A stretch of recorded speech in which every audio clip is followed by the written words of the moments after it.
Okay, good afternoon, everyone. Welcome to the work session of Las Cruces City Council. Today is Monday, August 14th, 2023. It's approximately 1 p.m. While we stand for the Pledge of Allegiance, I want to ask for a brief moment of silence for the almost, I think the last count is almost 100 people who've lost their lives in Maui, Hawaii, considered probably the worst fire in the last 100 years here in the United States.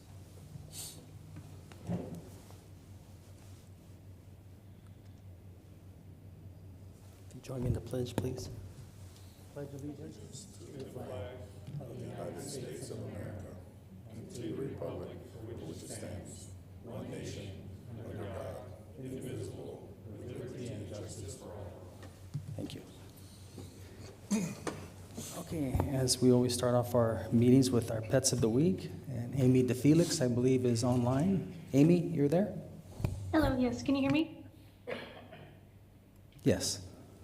Awesome, and I have a headset. I'm trying to see if this works. Am I coming off better than I did last week?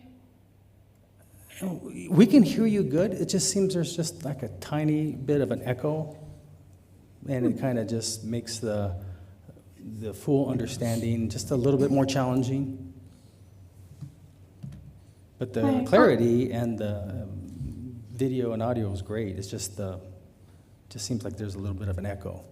Maybe we need to give you some pictures to put up on the wall. Yeah, some soundproofing. Yeah, that might work. But hello, everyone. I'm Amy DeFelix. I am one of the rescue coordinators for the Animal Services Center of the Mesilla Valley. And every week I choose and present the pets of the week. So let's start. Let me share my screen.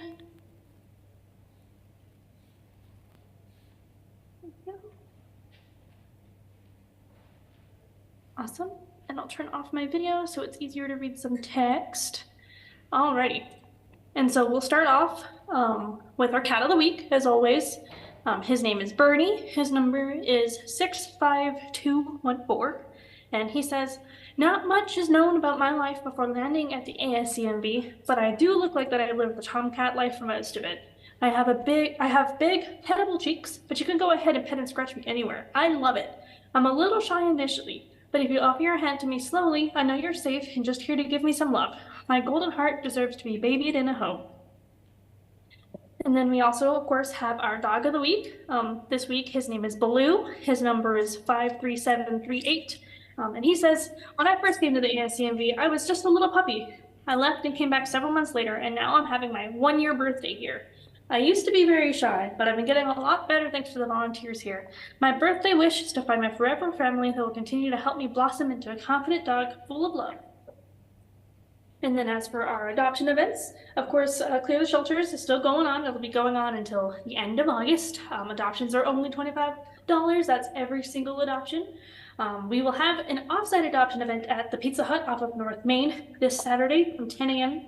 to, it's 1 p.m., not 11 p.m. I just caught that. So we're not going to be there for almost over like 13 hours, I promise. It's just 10 a.m. to 1 p.m.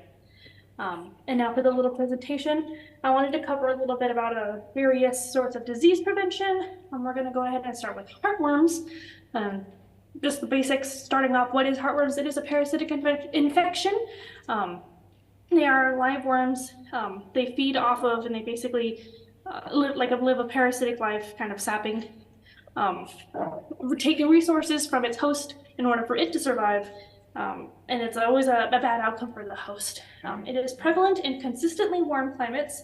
So here, Southwest, Las Cruces, El Paso, this whole area is prime heartworm kind of breeding grounds almost year round. I know some other places like the summers are like where it hits the most, but since we have pretty consistently warm temperatures, except for maybe like the middle of winter, it's the best kind of optimal climate for heartworms to reproduce and thrive, because it's the same time, like whenever there are live mosquitoes, there's the chance of heartworms essentially.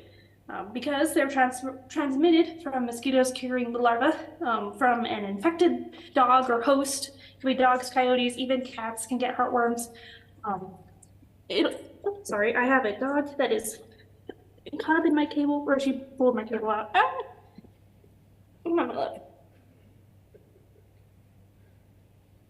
Okay, before that was a mess. the mosquito will take the blood from an infected dog, go over to a dog that does not have heartworms, and during that exchange, the larva will end up entering the non-infected dog system. The larvae mature a little bit under the skin before entering the bloodstream. They'll mature a little bit more, and then when they live in the heart, burrow into the heart, stay there once they are fully matured, and that's where they reproduce and make more heartworm babies. It is about 5 to 7 months for an adult heartworm to be detectable by a blood test. So it is possible that if a dog has a live infection, you wouldn't be able to know until about 5 to 7 months after. Now, how is it diagnosed? It gets diagnosed in a few classes. Class 1 is the lowest risk. It's usually discovered on accident, by surprise, during annual exams, during routine blood work. They'll realize that the antigen test tested positive, and everyone's surprised because there's no symptoms yet, which is good. This is the class that you would hope your dog to be in, or cat to be in, because this is the beginning stages. Nothing too serious has happened, and it's a lot easier to treat. And then class 2, moderately affected. Symptoms now develop, so it's occasional coughing, fatigue, just with exercise, like overexertion, and they get a little maybe more fatigued than they normally would. And then on a radiograph, you can find evidence of heart disease. And then there's also class 3, which is severely affected, and that includes like weight loss, prominent cough, difficulty breathing, damage to the vasculatures like the veins and arteries can be seen on the radiographs, severe anemia, and then potential lung collapse. And the potential lung collapse and difficulty breathing is all due to the veins, the blood vessels in the lungs get damaged as well. It kind of affects the whole circulatory system, which also impacts the lungs and other organs as well, kind of tangentially. And then class 4 is Caval, I believe is how it's pronounced, syndrome, or maybe Caval syndrome, I'm not sure. This is kind of like the worst stage. The dog is in shock, and he is dying or will probably pass away soon. So this is like an emergency treatment. An emergency veterinarian would have to. The only way to kind of go back and kind of treat this class is to open up the jugular vein and then remove adult heartworms through that opening. It's invasive, it's a little dangerous, a little risky. So this is the class that we all obviously want to ultimately prevent, because this is kind of the hard part to kind of like return to, and regular heartworm treatment can't help class 4. So what is heartworm treatment? This is the most common way, as far as I know. We want to establish kind of starting the routine of a strict exercise restriction even before treatment starts, because it's very important. You'll start off like using like a larvicide to kill the immature worms. They're not yet ready to reproduce, but you want to kill those so that they die before they grow up and become more adult heartworms to deal with later. Some veterinarians also like to administer doxycycline, which is an antibiotic to help kill Wolbachia. It's a bacteria that seems to have this sort of symbiotic kind of relationship with heartworms. It's been known to kind of like facilitate breeding and kind of protecting them. So we use the antibiotic to get rid of this bacteria to help weaken the heartworms and prevent as much reproduction as possible. And then the final step is using the adulticide to kill the remaining adult worms. And this is where strict exercise is necessary. As dead and dying adult heartworms can increase risk of embolism-related problems.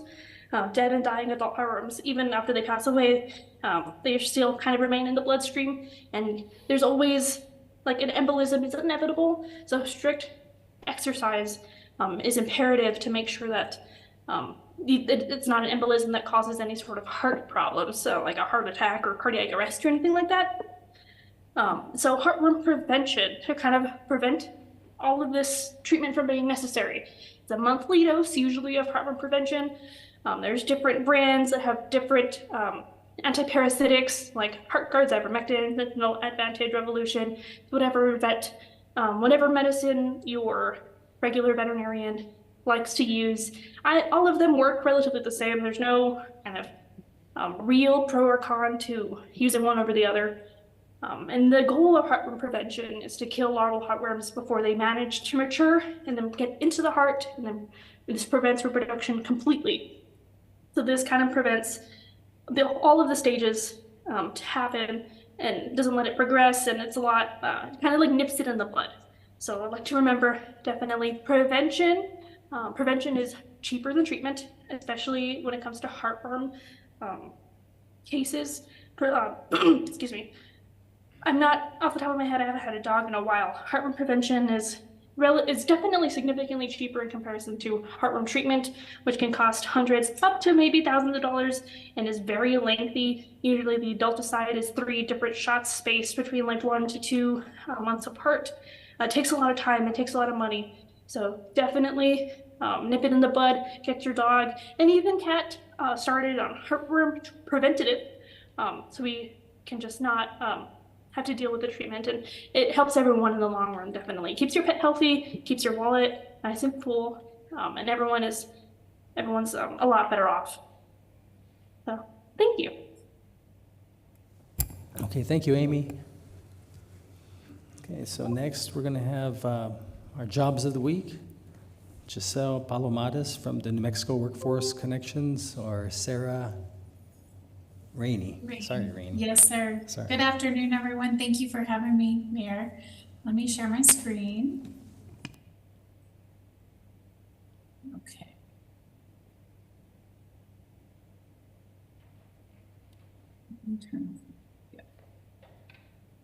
All right. Thank you for having me, everybody. The jobs of the week for the city of Las Cruces and surrounding Doniana area, actually, we have, whoops.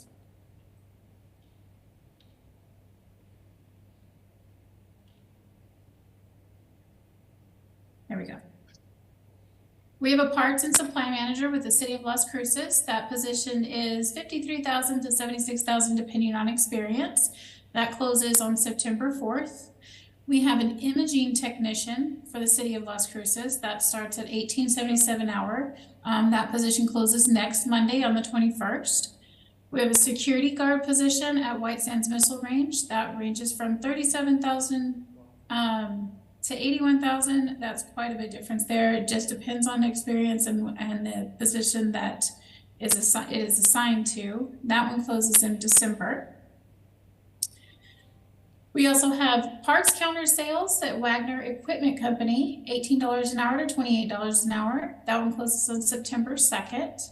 An administrative assistant at NMSU starts at $16.05 an hour. That position closes on 8/31. And then a case manager at the Vibe Wellness Center. They did not post the salary range for that, so it just depends on experience. That position closes on August 26th. Almost said September. As always, anyone can reach us at the New Mexico Workforce Connections office that's located on Alameda Boulevard. You can call us at 524-6250 or reach us on the web at Employee NM or at our app. And if anybody ever has any questions, feel free to reach out to us on the Employee NM website. There's a contact us button. Feel free to reach out. That actually comes directly to myself and Giselle Palomares. Thank you, everyone, and have a good week. Okay, thank you, Sarah. Okay, it looks like we have 2 items on the agenda. The first one being the fiscal year 2023 annual internal audit report by Viola Perea.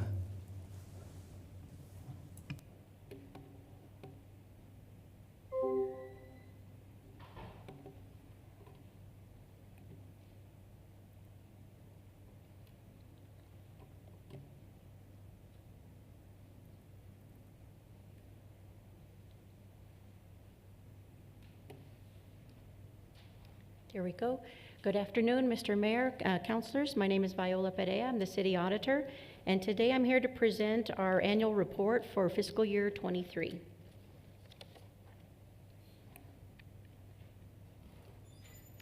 Internal audit is a program in the line of business of the Office of the City Manager, and the city auditor manages the program and reports directly to the city manager.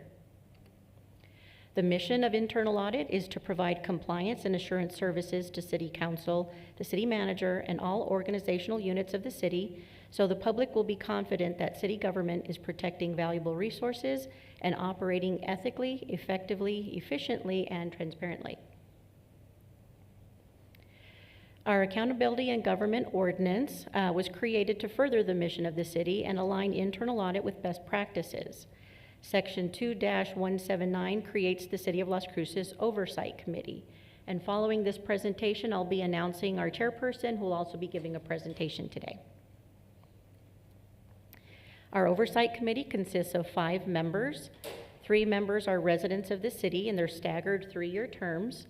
1 member shall be a certified public accountant or auditor. 1 shall have law enforcement or legal background, and 1 shall have experience in professional management or business. The remaining 2 members are comprised of the mayor and 1 city councilor. They are appointed annually, and these positions are non-voting and they're ex officio members. The Oversight Committee is tasked with reviewing our audit report, and they may provide comments on completed audits and investigations. They may also lend advice to the city auditor or the inspector general regarding technical issues and provide recommendations for priorities and potential areas for audit and investigation. Here's a chart of our committee members and their terms. And it's hard to read here, but this is also the city's org chart that shows we report directly to the city manager. Now a little bit of information for the Internal Audit Office directly. We are an office of 5 members, myself and 4 auditors. 1 specifically was hired to do nothing but contract reviews. The 3 audits, scheduled audits that were completed in FY23 were the Juvenile Citation Program audit, the Fair Labor Standards Act Payroll and Training Requirements audit, and the Municipal Court Indigent Defense Services audit. In addition to those 3 reports that were completed, the auditors also completed, but these reports were not issued yet, they're still in draft form. We have the Rincon Hills Park Contract Compliance Audit, citywide travel, and the utilities customer deposits and refunds audit. In addition to that as well, auditors have begun but not yet completed the following 4 audits: citywide leases, employee benefits and payroll corrections, citywide P-card and D-card transactions with the WEX card follow-up, and sponsorships of non-city events. I'll back up just a moment. All of these reports should be issued within FY24. In addition to the completed reports, Internal Audit completed these 5 projects as well. There were 2 unscheduled strategic reviews. One was for the second compliance review of the ARPA funding, and the second was a payroll issue for the municipal court. And we completed 3 hotline investigations. Hotline 141, which was unsubstantiated. Hotline case 159 was substantiated, but it is still pending. And hotline case 192, which was also unsubstantiated. Internal Audit is responsible for overseeing the hotline system for the city. It provides employees and the public with a confidential method to have an objective third-party reporting option. Our hotline committee is comprised of the 2 assistant city managers, the city attorney, and myself. And Internal Audit in the past, now currently will be the IG, will investigate complaints that come through the hotline related to fraud, waste, or abuse. Any personnel-related matters will be disseminated either to the department director or HR, depending on the content of the complaint, and any personnel-related issues will be kept confidential. During fiscal year 23, we had 95 complaints come through the hotline system. That is an increase over last year. We're seeing a 5 to 10% increase over the last several years. Again, not all complaints received are related to city operations or city employees. We sometimes get the public using the hotline to report various issues that could relate to other departments within the city. They might be El Paso Electric. It could be a complaint that really should be called into the police department, and we'll refer that over for investigation there. And then, as I mentioned, personnel actions resulting from a hotline are confidential. Internal Audit is responsible for overseeing the contract for the OIR Group's contract for police audits. In March, we contracted with them to complete reviews of LCPD internal affairs, completed formal and internally initiated complaints and investigations. Any hotline complaints that are related to the police department will also go to the OIR group, and closed litigation cases related to law enforcement. Internal audit monitors compliance with the contract, and for FY23, we had 28 completed reports come through. 27 were related to internal affairs investigations, and 1 tied back to a closed litigation case. Every year since 2014, Internal Audit has been conducting a citywide ethics survey. This year's survey was open from May 4th to May 19th, and we received 393 responses. This was submitted citywide, and we only had the 393 respond. And in your packets, I provided a summary of the responses from FY24, 14 all the way to current. For our peak performance measures, we have 4 measures currently online in the strategic plan for internal audit.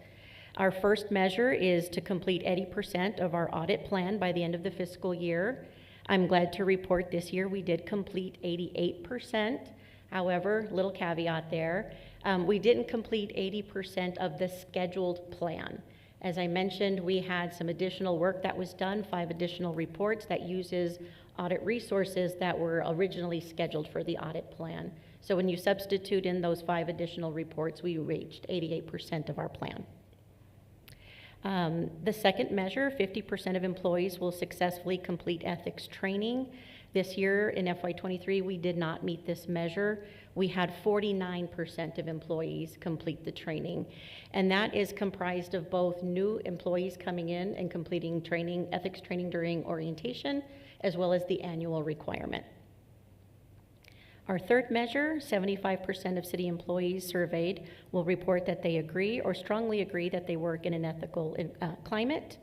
We did meet this measure. This year, we had 77% of employees of the 393 that completed the survey indicated that they agree or strongly agree that they do work in an ethical climate.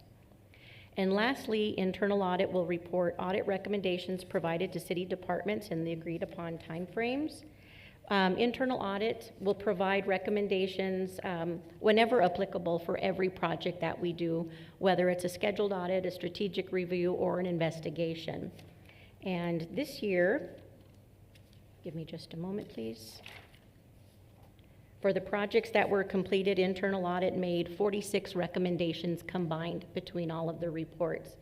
On our FY24 audit plan, we do have time scheduled to do follow-up audits, so we can go back to each audit completed in 23 to determine where we stand on those recommendations that were accepted by management. And last month, we did a presentation on our FY24 audit plan where we did a little intro of all of our staff, but here's a little bit more information of our members. And with that, I'll stand for any questions. Thanks, Viola. Questions of council? Councilor Abeyta?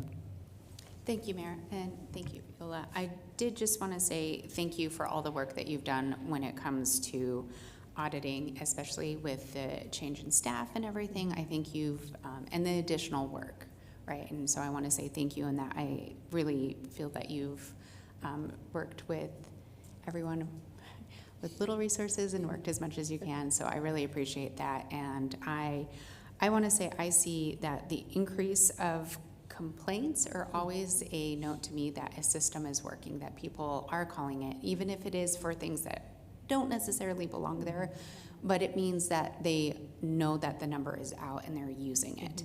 And then we can field things appropriately. So I know that takes a lot of coordination and everything, but I do see increases as a sign that it's out there, and that's what we want those systems for. So thank you, and thank you, Mayor. Thank you, Councilor. Anyone else? Councilor McCollum? Thanks, Mayor. Thanks, Viola.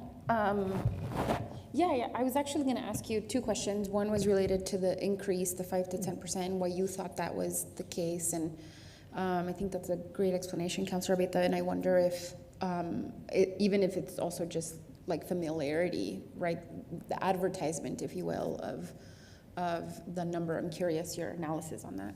Thank you, Mr. Mayor, and Councilor Bencomo. I think part of that is contributed to, as you say, advertising. What we've done in the past is made sure that our hotline is posted in as many locations as it possibly can be. So if you go onto the city's website, you're going to find it at the footer of nearly every page. Every city department page will have both our employee and the public's links there. And we have telephone numbers as well as the web link on there that people can access through the footers there. Additionally, if you go to the internal audit page, it's going to be posted there as well. If you go to the top of the very beginning where it asks, how do I report a complaint? So we have the hotlines posted, I think, in over 30 locations on the city's website. And I do believe that is one of the factors that has contributed to the increase in numbers. We've seen that come in. Secondly, I would hope that people are feeling more comfortable that we're resolving issues that are called into the hotline. So we do have a process where, depending on the complaint, it's going to get disseminated appropriately. We have that information rolling back over into the city manager's office, and then we update the system as those cases are completed. So I do think it's a combination of the two. It's the awareness, number one, but I think people are feeling more confident that we're resolving some of the issues that they're reporting. Yeah, absolutely. Thank you, Viola. That's great.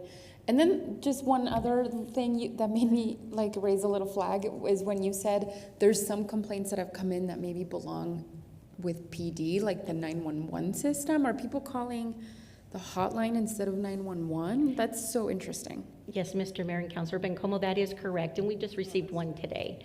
I'm thinking that it's possible when an individual reaches out to find the proper location on where to report, we do have various options. We have 911, we have, the PD has their own link, we have the 311 system, Right. we have our Non-emergency system. number. Exactly. And my best guess is that people are finding the first link that they see, and maybe they're using that. We've had, I think it was just last week, an individual, it was a utilities related issue, and they even apologized for using the hotline system because they weren't quite sure where to go. So we do see things that relate to the city, but not necessarily fraud, waste, or abuse. We see things that relate to the city of Las Cruces in general, the community, not just the organization. That's so interesting.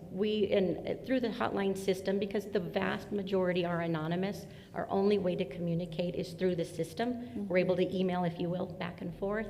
I'll provide information, resources, contact, for example, El Paso Electric, here's their phone number.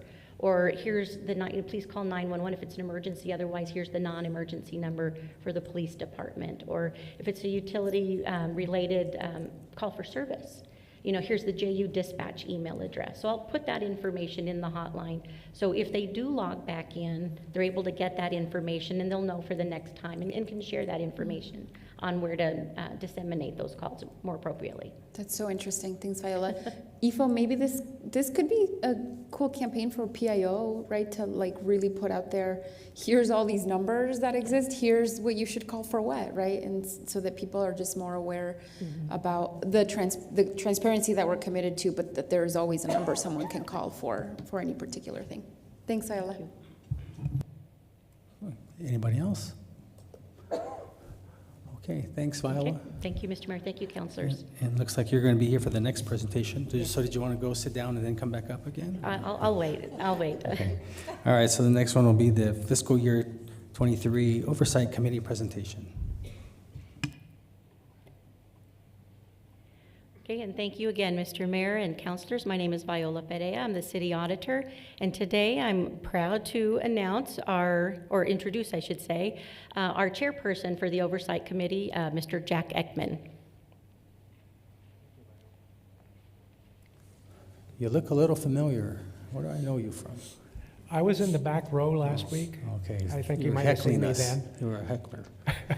For the record, my name is Jack Ekman, and we're pleased to be here today, and welcome to the city, Miss City Attorney. I'm sure your ears are perked up for this presentation just a little bit.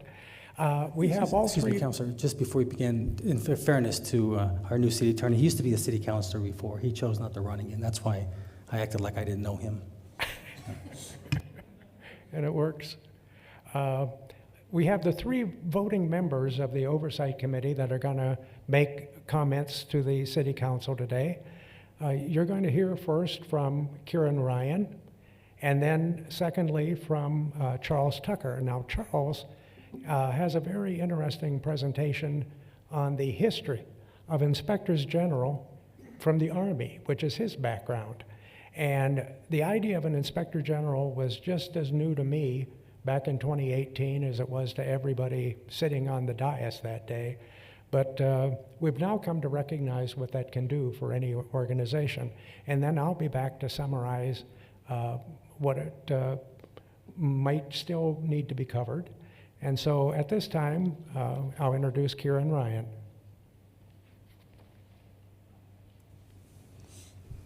And Kieran Ryan used to be our municipal judge, the presiding municipal judge, and he decided to retire too. So we won't let them go. We just try to bring them back to use their knowledge. Members of City Council, Mr. Mayor, essentially, Excuse me, Judge, I need you to state your name, please. got it. Even though I said your name, I need you to Yeah, state. oh, yeah. Thank you. We have the Oversight Committee meetings once a month. This is basically an overview of what we do at the meetings themselves. Excuse me, Judge, really, I need you to state your name. Excuse me. I'm Kieran Ryan, voting member of the Las Cruces City Oversight Committee. Thank you. Yeah, so as I was saying, we have this meeting on typically it's the third Wednesday of each month, starts at 1 o'clock. And we usually go for a couple hours, can go longer than that sometimes. People that attend are, of course, our current chair, Jack Ekman, myself, and Charles Tucker. We're the voting members. We also have the ex officio members, as was mentioned,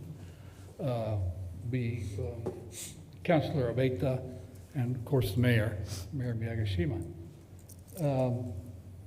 Chief Administrative Officer Barbara Mancomo, she meets with us as well, as did the interim city attorney. Now we do welcome the new city attorney, and we look forward to seeing her at those meetings as well. We also have, of course, Viola Perea. She meets with us, Christina Rivera, and the new Inspector General, Jim Reed, is there. And on a quarterly basis, we have Leanne Demouche, who is the Finance Director. We also have the Deputy Finance Director, Alfredo Pacheco. And so our agenda usually looks like we accept the agenda from the previous and approve the previous minutes. And essentially do the dashboard summary. We go over the litigation summary, and there we review any new tort claim notices, any new lawsuits against the city, how those are being handled, any settlements, and how things, just how they kind of track, and that's usually presented by the city attorney's office to us. Additionally, we do go through the hotline complaints and summary reports. And we'll go one by one, we'll go through those, and sometimes we discuss them, sometimes does it merit discussion, because it could be a county issue or out of jurisdiction. We also talk about the OIR group police audit reports, and we discuss those pretty much in depth, and we go over each one. Each report given to us by OIR, we go over those, question those, talk about those. Any draft internal audit reports as completed, we look over those. And finally, we do the quarterly financial reports. And as I indicated, Leanne DeBosch comes for those, or Deputy Director Alfredo Pacheco. So, you know, essentially we're given an overall view of what goes on in all these topics, all these issues. And then basically we adjourn, or we will, somebody will request if we want a new topic or new issue that we want to discuss that's not on the agenda. And that's basically what our meetings look like. And invite any of you to come to it, you know, of course. And so at this time, I'll take any questions if you have any. Thanks, Judge. Questions? Okay. Members of the public, you have any questions regarding this, this particular committee? Let's go outside in the audience, in the hall, see if there's anyone having. Yeah. Because we're about, you're the last one on the agenda here. If not, we're going to be breaking a record here for the least amount of time we spent. Okay, I guess no questions from Okay, my at this colleagues. time, then, I'll be glad to turn it over to Mr. Charles Tucker, who's also a voting member, who's going to speak about the Inspector General.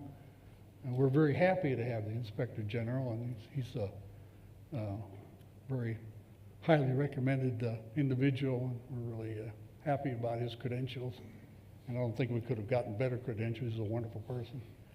All right, thank you very much. Good afternoon, council members and mayor. My name is Charles Tucker. I am a member of the Oversight Committee, and I'm also an Inspector General for the United States Army. I know you wanted to get us out of here quick, so. No, on the contrary, Oh. take as long as you want. because Okay, we- I have 30 slides, so. Okay, I won't take that much time, though. I just wanted to go over a couple things, because a lot of people do not know what Inspector Generals do. So I'm going to go through what an Army Inspector General does, and then I'm going to go through what a Federal Inspector General does and show you the difference.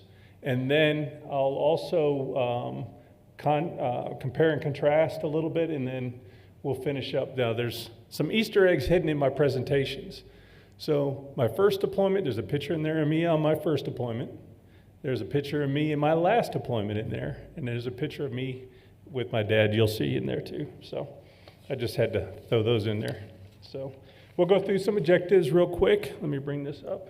And We can't see the presentation. no, I'm bringing it up right Okay, now. I'm good, sorry. good. I just want to make sure. But I just wanted to give you a quick overview before I get started. Hopefully it'll come up.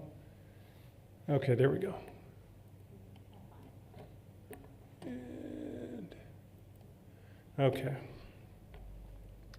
So we're the objectives we're going to identify. This is for the Army. The 4 functions that IGs perform. We'll discuss the legal origins of the IG authority, the role of the IG. We'll discuss the IG sphere of activity, and then we'll discuss the IG technical channels and the categories of IGs, the responsibilities inherent in each category. Oops, wrong arrow, I'm sorry. So the first effective IG for the United States Army was back in 1778, and that was Baron von Steuben. He was a captain in the Prussian Army. He was recruited by Benjamin Franklin. He was not our first Inspector General. We had 2 other ones prior, and they were both fired because they weren't interested in making the Army a better place. They were interested in making themselves wealthier. So they were both terminated. Benjamin Franklin recruited this gentleman and kind of fudged a little bit of his history and brought him over to the United States. He spoke no English. He could only, he spoke no English, and he was told, the general was told he was a major general in the Prussian army, and he was only a captain. So there's a big difference between a general and a captain. But he was effective. So that being said, the gentleman took the U.S. Army at Valley Forge and molded it into a fighting force. He put discipline in place, he put in inspections in place, and he started doing what we call train the trainer. So he would take soldiers from the units and he would teach them what he was doing so they could go back to their unit and teach their unit. So that was the first train the trainer program in the United States Army. General Washington gave him some criteria he had to meet to keep employed, and one of them was to write a drill and ceremony guide and a book that could be used sort of like a continuity book. So when he was gone, everybody could read the book and follow along and do the same thing with their units. And that's where the Army's, the Blue Book came from. The Blue Book was authored by General von Steuben. It was used all the way up into the 1960s. So it was very effective. So the Army went through a process during World War I where we were drafting soldiers to come in. And during that process, they started using IGs as a compliance-based inspection program personnel. So their job was to make sure that the units were being inspected toward a pass-fail kind of thing. And that was because we were drafting soldiers. And that continued through World War II. In the Korea and Vietnam, they did the same thing, but at the end of the Vietnam War, the draft went away. So in 1973, the Army changed its Army General Inspection Program, which was a compliance-based program, to a more systemic program, and that was because of Lieutenant General Treffery. So because the all-volunteer force didn't need as much compliance to meeting goals as the drafted soldiers did, he went through and he changed the whole paradigm. So we went through looking for systemic issues. And when you look for systemic issues as an IG, they look for, when you look at a unit within a larger unit, if you see an issue more than 3 times, that's considered a trend. A trend becomes systemic.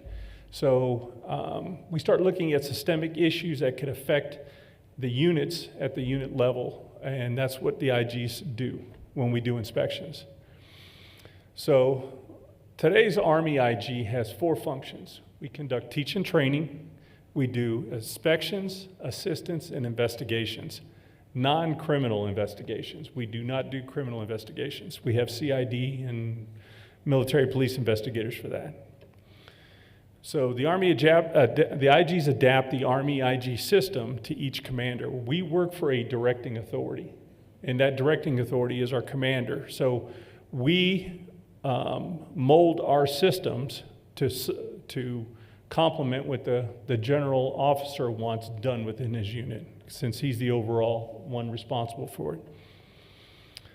1978 Inspector General Act established IGs at federal agencies. Initially, there were only 2, and that was in 1959. There were only 2 IGs, one for the health and, hold on, let me see, health and, that's the next slide.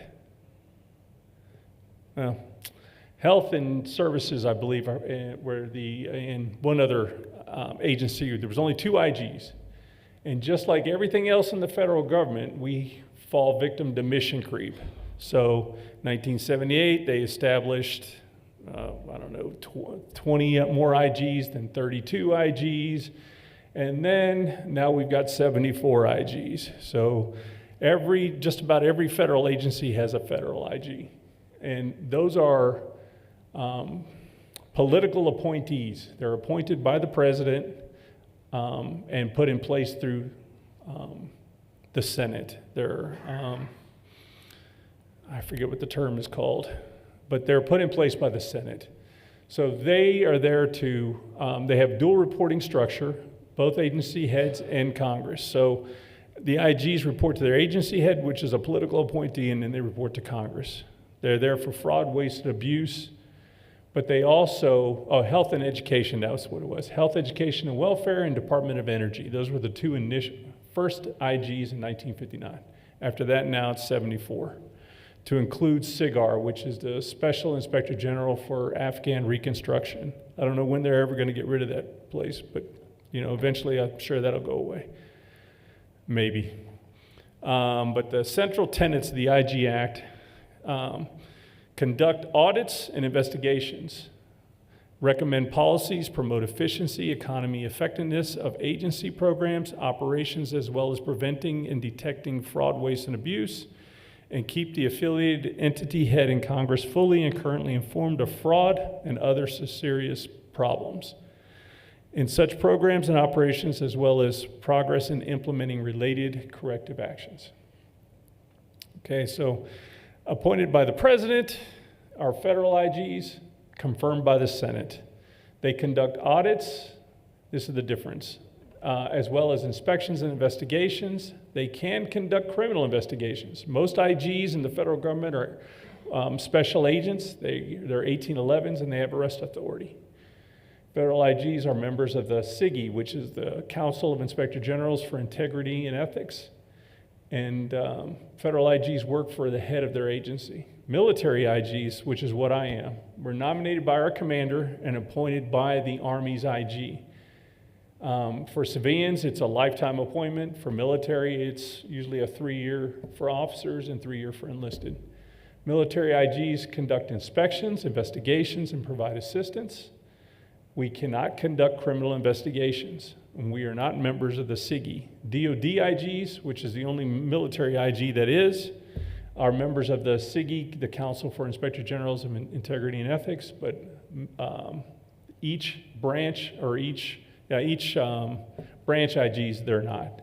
Military IGs work for the commander and directing authority, so we get our authority from them.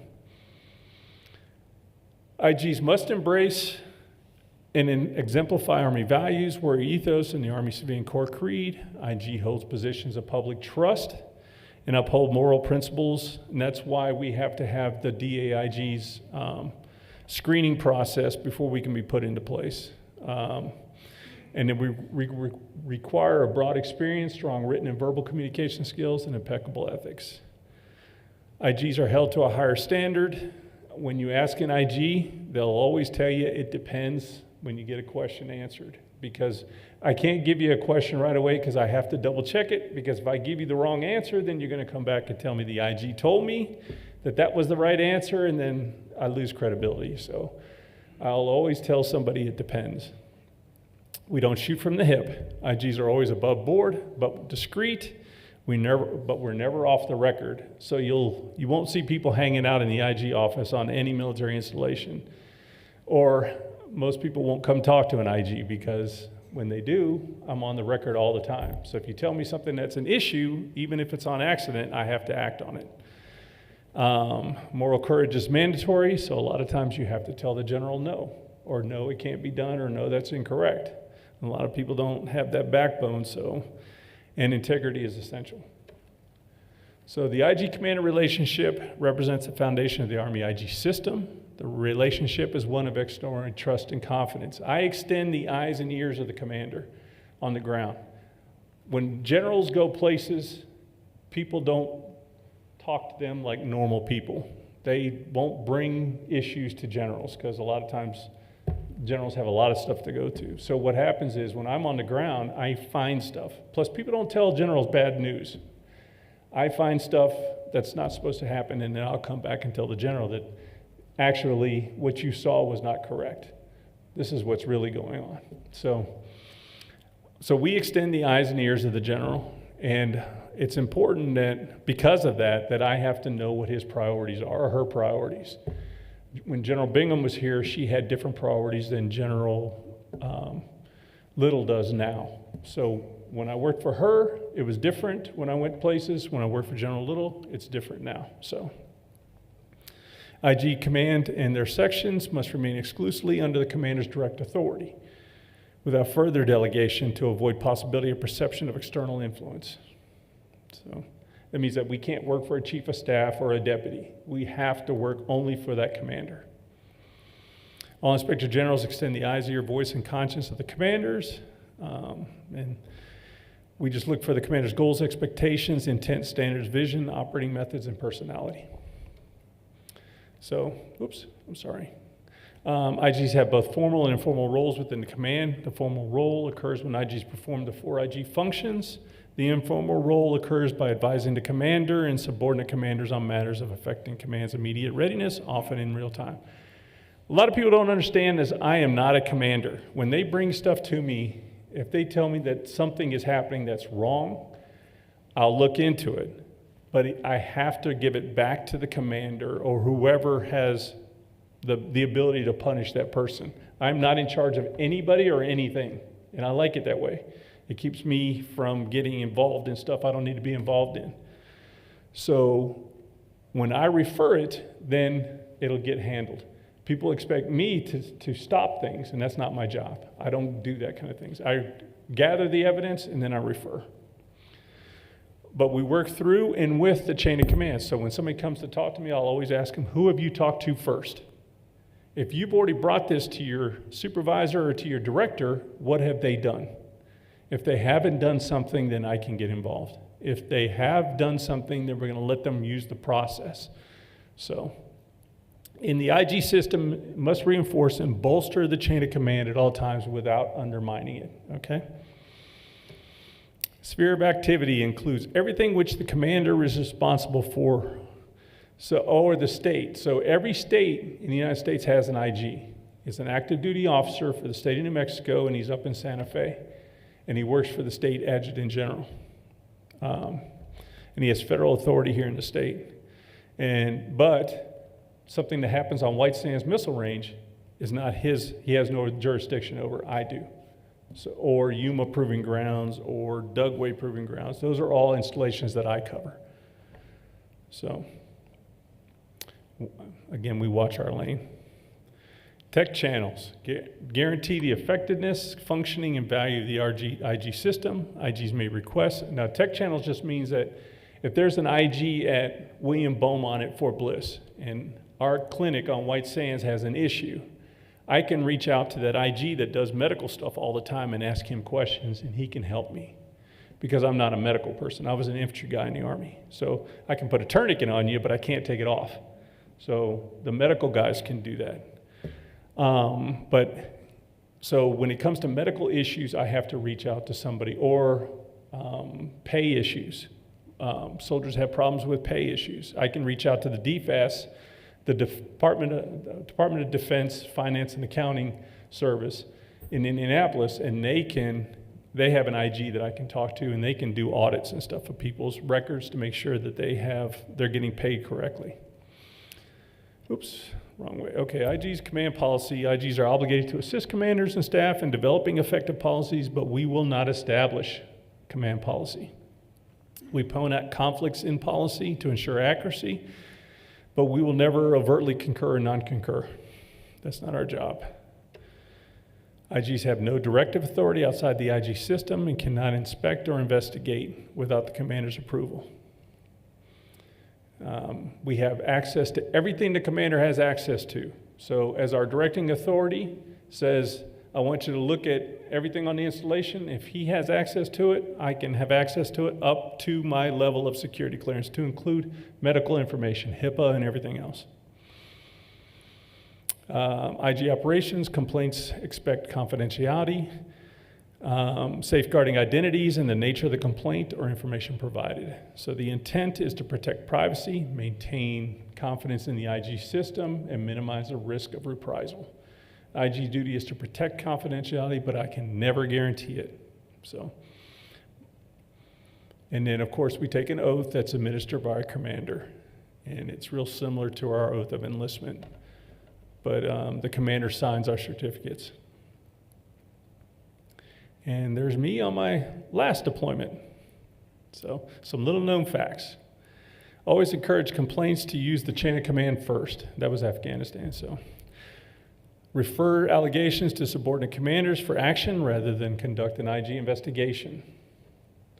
Use discretion when passing information to the commander. Are you here to help? We are here to help. Tell good news stories. Don't wear a black hat. Like I told you about the AGI system at the beginning, we don't want to be construed as having that black hat on. And we're allowed to have friends even though people know that we're never off the record, So we identified the 4 functions the IGs perform, described the legal origins of IG authority, described the role of the IG, organization of the IG system, IG sphere of activity, tech channels, categories. Well, I didn't go over the categories, but basically there's 2 categories in the Army. There's detailed IGs and assistant IGs, and that's it. The only difference is one can lead an investigation and inspection and the other cannot. And I'm a detailed IG, so described the duty restrictions of IGs and the IG oath I did go over. So these are references, and there's me and my father when I graduated basic training, and then there's me in my first deployment in Panama. So, yeah. Is there any questions?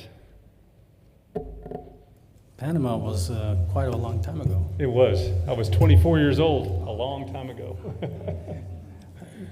Councillor Corrin. Thank you.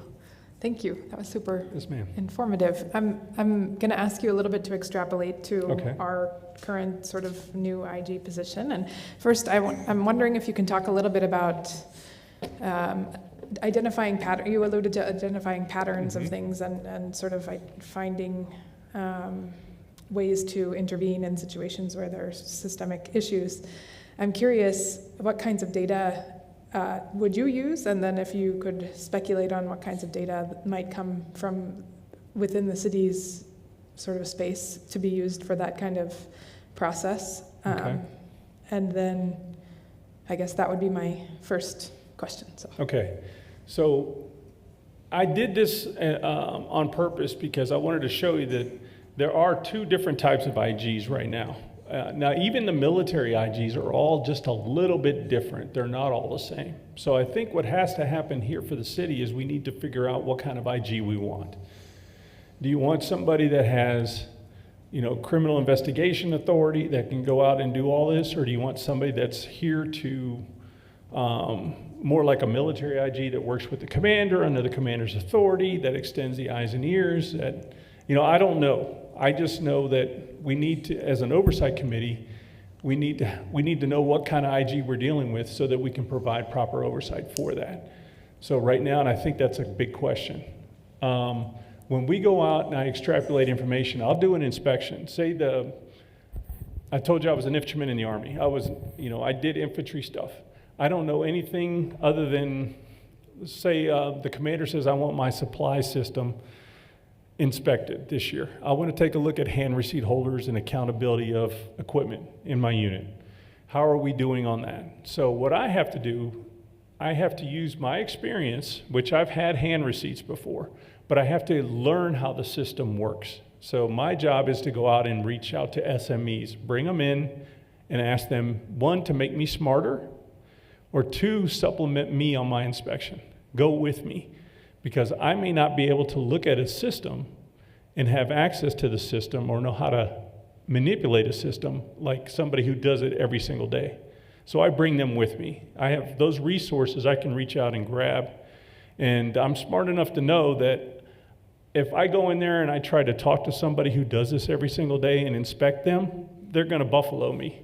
And I'll never know it happened, and I'll not know anything I looked at. So I bring people that are smart with me.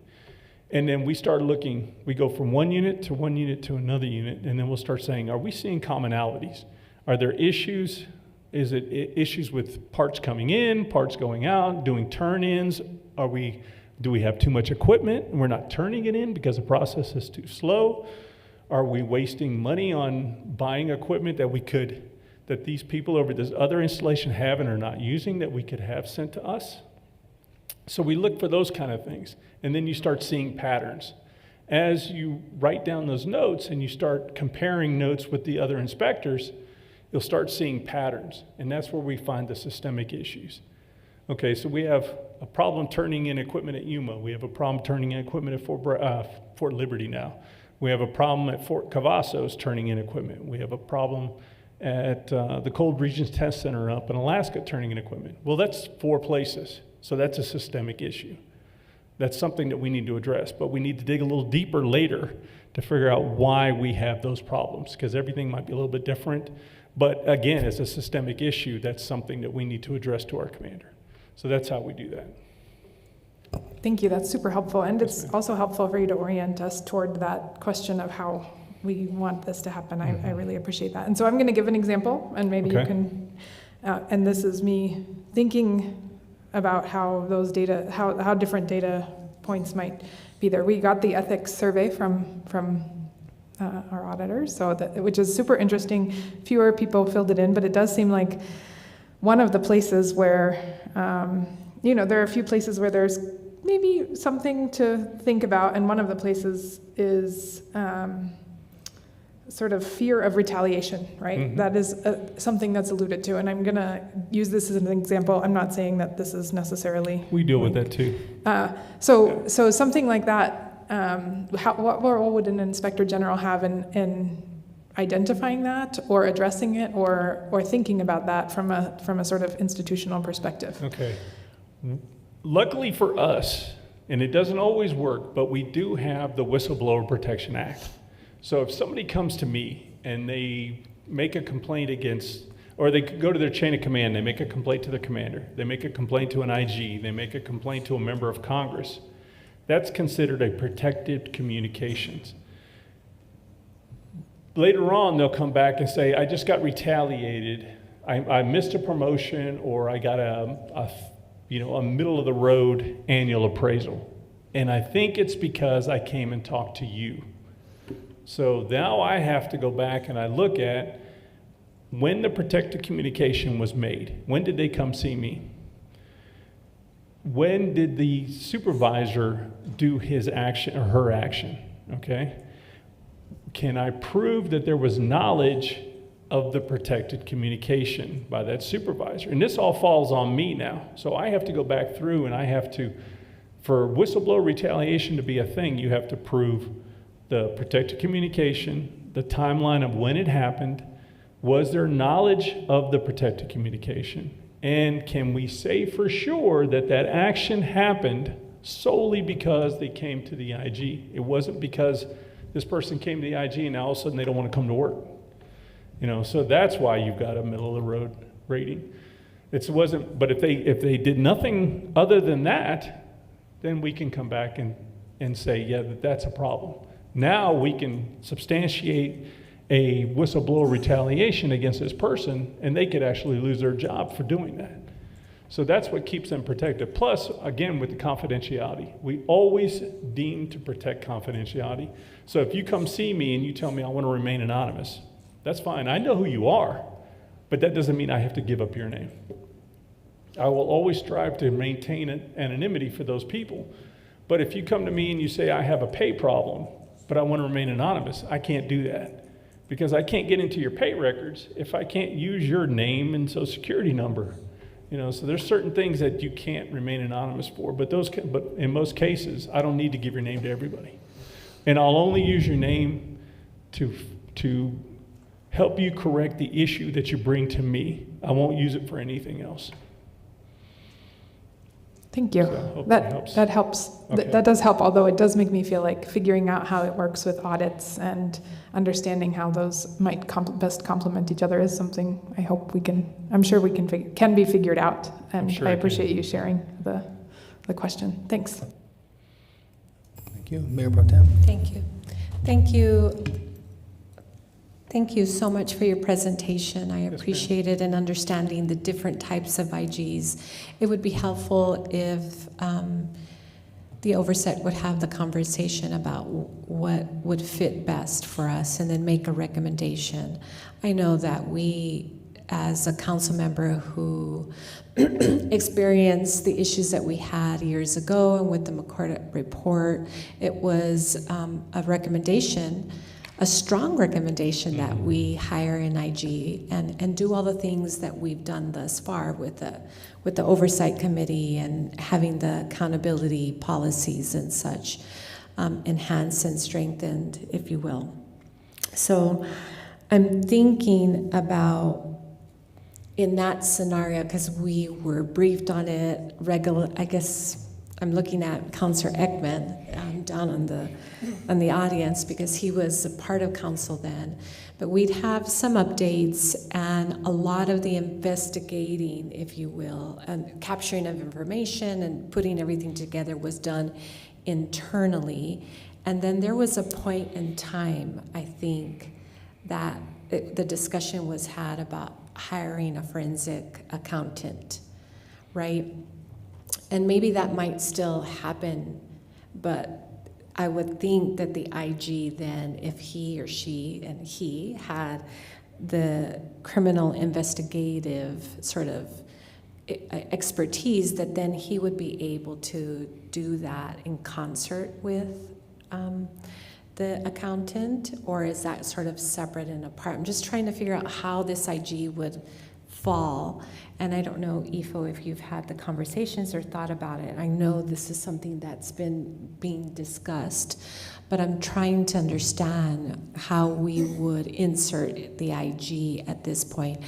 And, or, you know, there were some concerns that there was some criminal behavior, if you will. So I don't know, but I guess what I'm saying is it'd be nice to have a recommendation from you all. Also, I'm leaning more on having a criminal investigative expertise for those kinds of instances, but sort of like you don't know what you don't know. So I just have that experience, and it was a horrible experience to go through, but one that I'm glad that we went through and fixed so many things. And your oversight committee is very helpful, and the audit that Viola does has been extremely beneficial, and really, you know, making sure that our 1-800 number is posted for people for waste, fraud, and abuse, those kinds of things. So I guess I'm feeling I want some more feedback from you about where you think, you know, because you're seeing this, you've been now for 2 years. Some of you are at different time frames. You have, I think, you're seeing trends, you understand where, and we don't see those, we don't hear those, and I guess I'm interested in all of that as well. I think we were all part of the initial committee, so we've been here since the beginning. Yes. And I think it was my first or second meeting that you guys threw that McCard report on me. And I was really questioning what the heck I had done to walking into this. Yeah, that was something else. But I think what has to happen is there has to be some kind of conversation to figure out what do you want. If you're going to use an IG for criminal investigations, you have. Yes, Chief. I think you have a police department that does their own internal audits or internal investigations. IA, right? They do all that themselves. So I don't know if you really need a criminal investigator when you're doing that kind of stuff. As long as the IG is working close with the audit, you should be able to track monies and all that kind of stuff. But IGs don't get into the weeds like auditors do, unless you want to hire an audit guy to be an IG.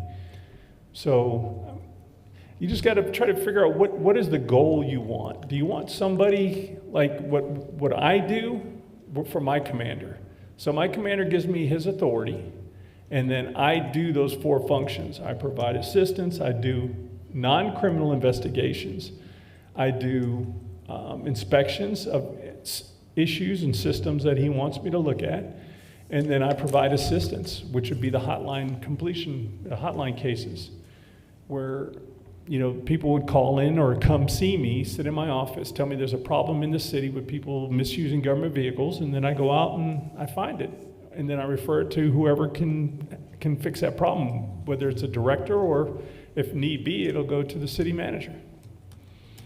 Okay. Thank you. But I know the Army system because I've been an IG for 19 years. Sure. So when it comes to the federal system, I think Mr. Reed is better able to speak to that than I am. I've never worked in the federal system. I've been to the Federal Law Enforcement Training Center, and I've been through the course, but I've never worked outside of the military system. I've been a joint IG and I've been a military IG, and that's it. Okay, no, I appreciate hearing about that. And maybe, Mayor, we ask for our IG to come and do a presentation. It's sort of the first times we're seeing him. I mean, I've met him probably in the hallway in passing. So welcome, thank you for being here. We're really excited that you're here. It just helping us sort of, and so I would like to see that. I think it's important that we understand and what he's seen and what his recommendation is. I mean, he does, after all, have the expertise. So I would request or recommend that we have him come. If he's not prepared to do a presentation today, like to hear from him and understand from his perspective what he's seen, trends, those sort of things, and how we sort of move through this next phase. Okay, before that, seems like when I turn mine on, Is that what's happening? Oh, I'm sorry. Okay, so, yeah, probably just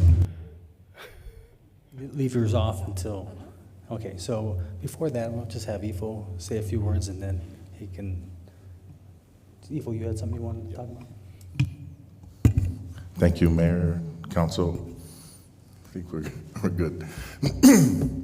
So first of all, I actually really appreciate Mr. Tucker, and him and I have met several times, giving me guidance. You know, coming to the city, this position was already approved, this ordinance was approved. I personally have never had an IG in an organization, and so this is all new to me. I had some questions, as you all know, about how we were going to do this and what we were going to, so we delayed a little bit, and I know I got, we pushed back for that, and so we moved forward with it. Fortunately, we have Jim, who is experienced. He has a lot of experience, years and years of inspector experience, and comes with a large resume. And so Mr. Tucker's been really helpful for me in guiding me and giving me essentially this presentation, but one-on-one. When I've had questions, I know Mr. Reed has met with Mr. Tucker, trying to get some advice from someone who's been an IG for 30 years. 19. 20 years. Yeah, 19. And so a couple of thoughts that I've had, and some, from our discussions, is the format or the concept that was proposed by Charles Tucker, Mr. Tucker, the one that he's in, the Army IG model, seems to fit the best for our organization. For one, according to our charter, right, you have some limitations of having an organization that has their own employee or an employee in addition to your only employee, which is me. And so it just naturally fits that way. I think there's parts of our ordinance that doesn't reflect that. For one, the ordinance doesn't have the IG reporting to the city manager, has the IG reporting to the city attorney. And so there's just some inherent issues with that when it comes to our charter. I think the closer, this position is to, the further removed this position is from the council, let me put it that way, is not a good one. There's other things in the ordinance that we're prepared to bring back at some time soon. I think we've been going back and forth. I think the Oversight Committee has made some corrections or some given feedback. Mr. Reed's given some feedback, our city auditor, city attorney, our interim city attorney, and then looking forward to our current city attorney to take a look at that as well. But I think we got a pretty good concept of what we want to propose and the way we want to go. There are changes in the ordinance. As far as reporting in our ordinance, the IG is required to give an annual report that's usually 60 days, or not usually, it's stated 60 days after the fiscal year. But where Mr. Reed's position has kind of been in the forming stage, we've extended that and given some time for him to be able to get more direction and before he does do that report. But I think we are planning to bring a recommendation as we bring the ordinance, proposed changes with the ordinance. I know Mr. Ekman has asked that we give an overview of this ordinance, and my response to him was that we're about to change or propose changes to this ordinance, and so I think that's another discussion again that we'll bring soon, and then with that we'll talk about the way we feel like this concept would work with our organization. But like I said, I've been in contact with Mr. Tucker, and he's really been helpful in helping me to understand how we could use this position. If anything, he's really opened my eyes to see how valuable this position could be. And so we just need to get that formalized and bring forward to the council. Thank you, Ifo. I think that's really helpful to kind of have a timeline. When you say soon, are you talking end of August, September? Mr. Mayor, Council, or Mayor Pro Tem, yeah, so I believe our ordinance, at least the proposed changes, are ready to come before the council. I did want to give the samples some time to take a look at that, for all of us to meet again, city auditor, with our IG, and get back even with the oversight committee to review all the changes that we're proposing. And so I think I don't know if I want to commit our city attorney to a timeline over right now, but like I said, I think that the ordinance is ready to come back, and we just need to meet. So I think within a month we could come back. Thank you. Any other questions? Okay, all right. No? No, I Okay, think well, that's thank it. you, Mayor. And at this point, I'd like to bring back Mr. Ekman to close us out. Okay. Let me get rid of this. Where's that? Shoot, I lose my glasses somewhere. I think I did. Why the Inspector General look for it? Yeah, there we go. Okay, sir. Hello, once again. Good afternoon. I'm Jack Ekman, and I did have the city clerk pass out a one-page article on my testimony today, and so I'm going to read from that. Before I do that, however, two things about Charles Tucker. Number one, he's also a certified public accountant, besides being an inspector general. And number two, I don't know if you've noticed, but he's about 40 pounds lighter than he was last year at this time when he made his presentation. And don't try to keep up with him right now. That's pretty neat. I serve as chair of the Oversight Committee of the City of Las Cruces. The Oversight Committee was created after the adoption of the Accountability and Government Ordinance, which was unanimously passed by the Council on November 19, 2018. The ordinance states, and I think this is super important, the purpose of this division is to provide increased accountability, integrity, and oversight of the entire consolidated government to assist in promoting economy and efficiency, improve operations, and deter and identify waste, fraud, and abuse. Our first meeting was in October of 2020. Charles Tucker, Kieran Ryan, and I were selected by this council to be the voting members of the Oversight Committee. We drew straws to set up staggered terms. Thus, Charles is in the second year of his second term. I am in my first year of my second term, and Kieran is completing his first term. We are pleased that Councilor Abeta and Mayor Miyagishima serve as ad hoc non-voting members of the committee, and certain city staff members attend our meetings and provide necessary input as we review items that come before us, and we appreciate each of them. A crucial part of the ordinance created the position of Inspector General. Many applicants were screened, interviewed, and ranked as appropriate for this opportunity. Jim Reed was selected and began his employment with the city on January 30th of 2023, this year. At this time, I'd like to have Jim stand so that everybody can see him. Jim?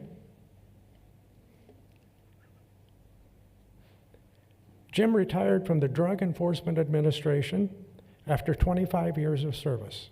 His last position was in El Paso, where he was Director Special Agent in charge of the Intelligence Center. He is a graduate of Southern Illinois University with a degree in Administration of Justice.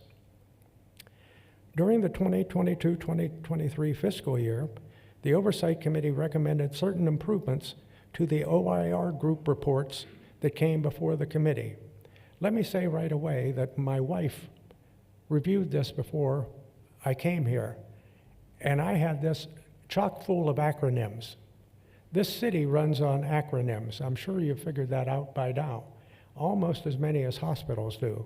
So she made me spill out these things because There are people listening that have no idea what these acronyms mean. The OIR Group is the external police auditor for the city based in Playa del Rey, California. The acronym stands for Oversight and Independent Review.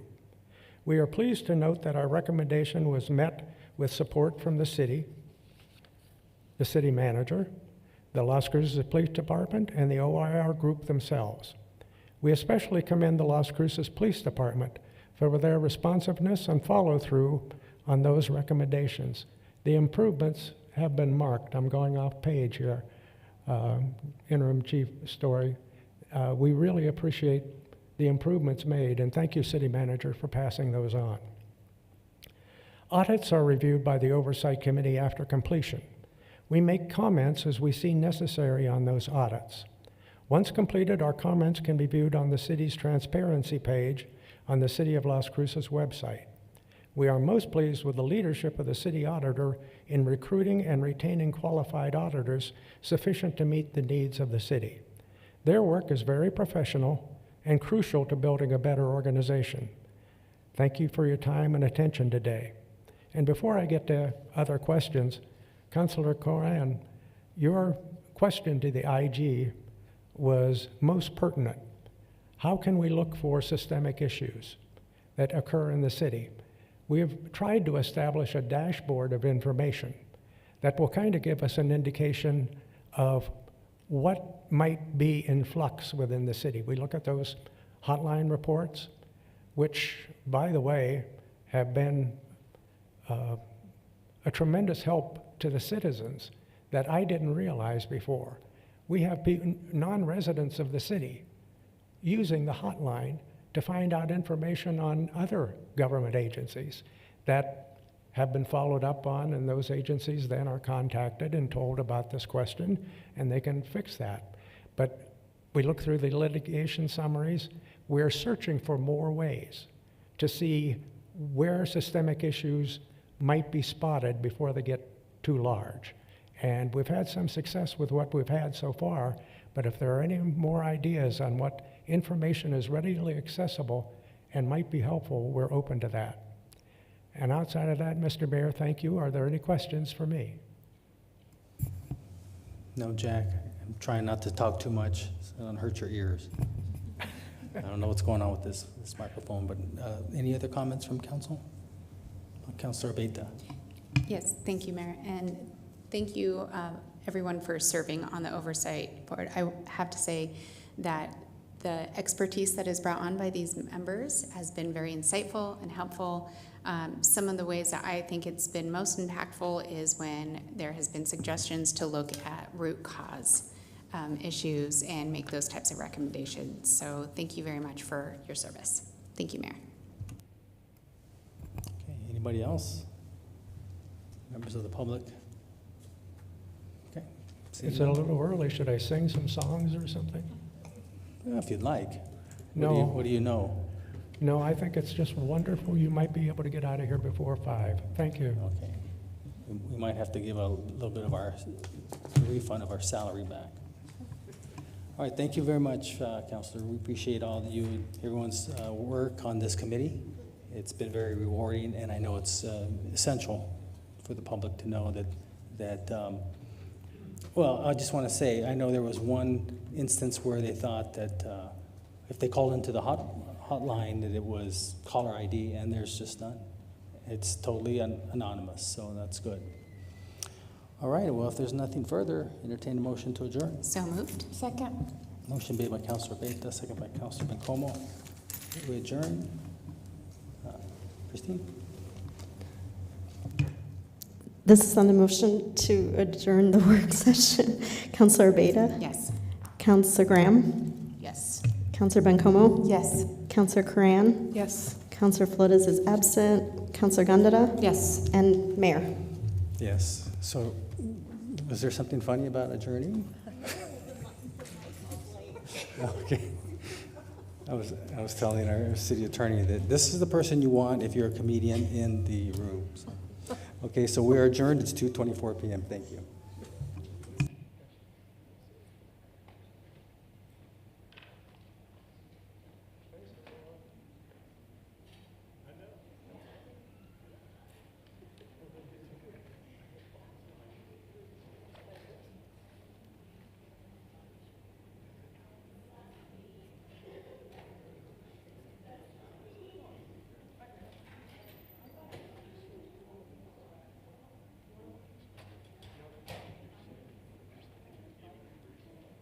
Okay, this is the agenda setting meeting for August 21st, 2023, City Council meeting. Number 1, consent.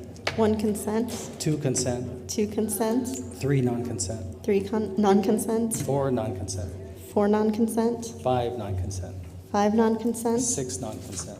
6 non-consent, 7, non-consent. 7 non-consent, 8, non-consent. 8 non-consent, 10, consent. 9 consent. I mean, 9 consent. I'll do that once in a while to see if she's paying attention, so she was.